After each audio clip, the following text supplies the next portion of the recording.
Hello and welcome to a new series I want to get working on. This series will be designed around mental health and trying to help people who are struggling. Now, for the first video, I thought we'll keep it simple. I was going to do things like, the 10 things you can do to help yourself with mental health. But you've probably already heard that 1,000 times.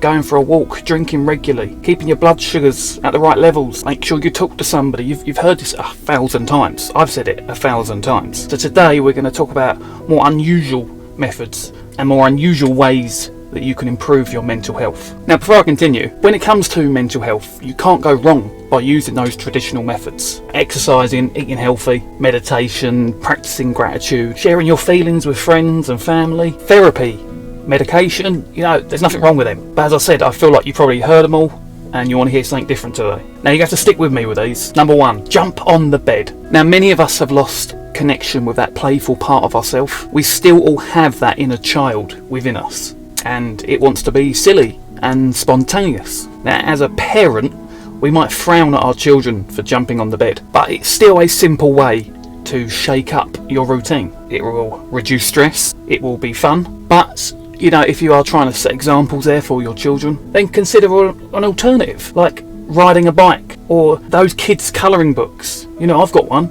and it says like fuck, cunt, dick, pussy, like one big word on each page. Or just playing simple games, Monopoly, Jenga, Connect 4, stuff that you don't so much play as an adult, because it is accessing this joy that can help lift your mood. Number 2, I'm pretty sure your family won't enjoy this one as much, but it is sing more often. Now, singing does wonders for us. When we sing, the musical vibrations, they vibrate through the body, and that alters our emotions. The results are quite calming, and it also helps provide energy for later. Now, researchers are learning that the act of singing soothes our nerves and lifts our spirits.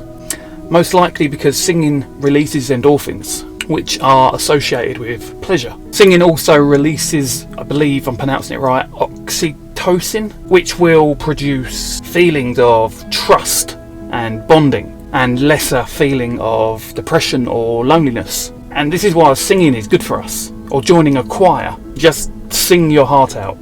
Number 3, cook your own meals. Now, we all know that food, like your greens, your whole grains, your fatty fishes, lean proteins, yogurts, and all that kind of stuff can help improve your mental health. But what they don't really talk about much is how the cooking itself can help, because it is very beneficial. Cooking requires patience, mindfulness. It's an outlet for creative expression. It's a means of communication, and it helps raise one's self-esteem, because the cook can feel great about doing something positive for themselves, for their family, or even their loved one. Number 4, clean your fucking room. Some of us dread this chore. I know in my house, our room is the last room to ever get done, because it's the one nobody else sees. But it can be relaxing and reduce stress. And it also goes for your bathroom. The bathroom's another place in the house we do not want to clean. It's a small, confined space. And it's not really an overwhelming room to clean, and the benefits are great. And yes, it is gross to clean sometimes. And yes, you will be amazed at all the grime that comes off the bottom of the sink.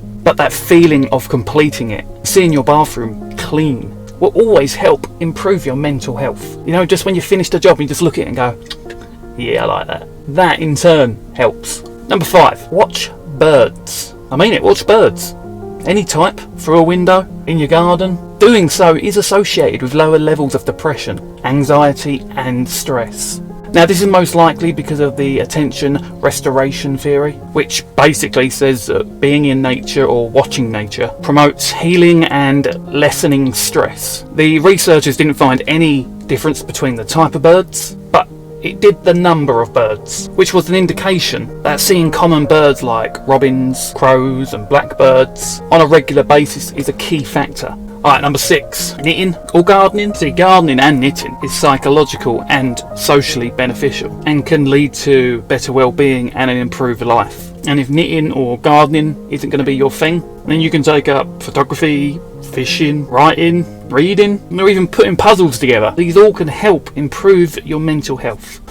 7, apply a mud mask. Yeah, I know, you might think that one's a bit but applying a mud mask on your skin certainly improves your mental health. It releases muscles, joints, aches and pains. It helps improve your circulation. It relaxes you and relieves stress. Now, if you don't have the time or the money to spend on a mud mask, simply soak in a hot bath. Because when your body is operating efficiently, you feel good and your mood is enhanced. Number 8, get a pet. Pets, especially the obvious dogs and cats, can reduce stress, anxiety and depression. They ease loneliness, they encourage exercise and playfulness, and they even improve your cardiovascular health. And even for your children, I mean, growing up with a pet can help children grow up more secure and active. And most importantly, a pet can provide real joy and unconditional love for the rest of your life. Now, while we often think of just cats and dogs as pets, but yet something like watching fish in an aquarium can help reduce muscle tension and lower your pulse rate. And you don't have to go buy a fish tank. You can go to the aquarium, or you can even go to the zoo. Watch the animals there. You will find similar benefits. Number 9,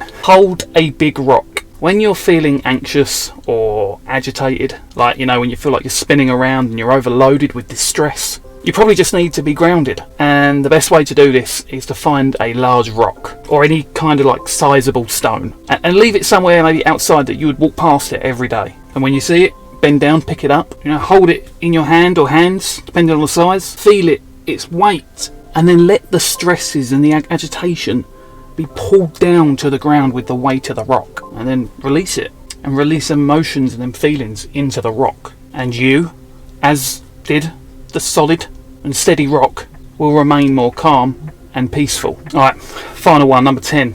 Talking to ourselves is completely within the norm. In fact, we talk to ourselves constantly.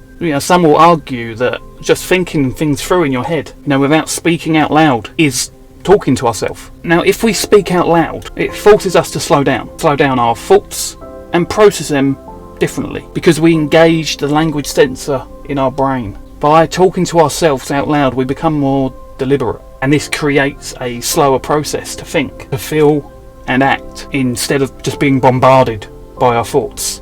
Now, I talk to myself all the time. If you watch my TikTok stuff, you'll know that I do a lot of shouting in my videos. I'm not normally calm and quiet like this. But I don't just turn the camera on and switch into my Lord K brain. No, I kind of talk to myself through what I'm about to say. If I've got a joke, I'll practice it out loud. Because the thing about inside your head, your brain doesn't need a second to breathe. It just keeps going. We can't go that fast. We need to go at the speed we can talk. And there you have it. There's my 10 alternative ways that you can use to try and help with your mental health. And if this video has been any good, if you liked it, or you're going to try any of the methods that I've just mentioned, then please do like and comment on this video, and then I'll know to make more. But until then, I'll see you later, cunts.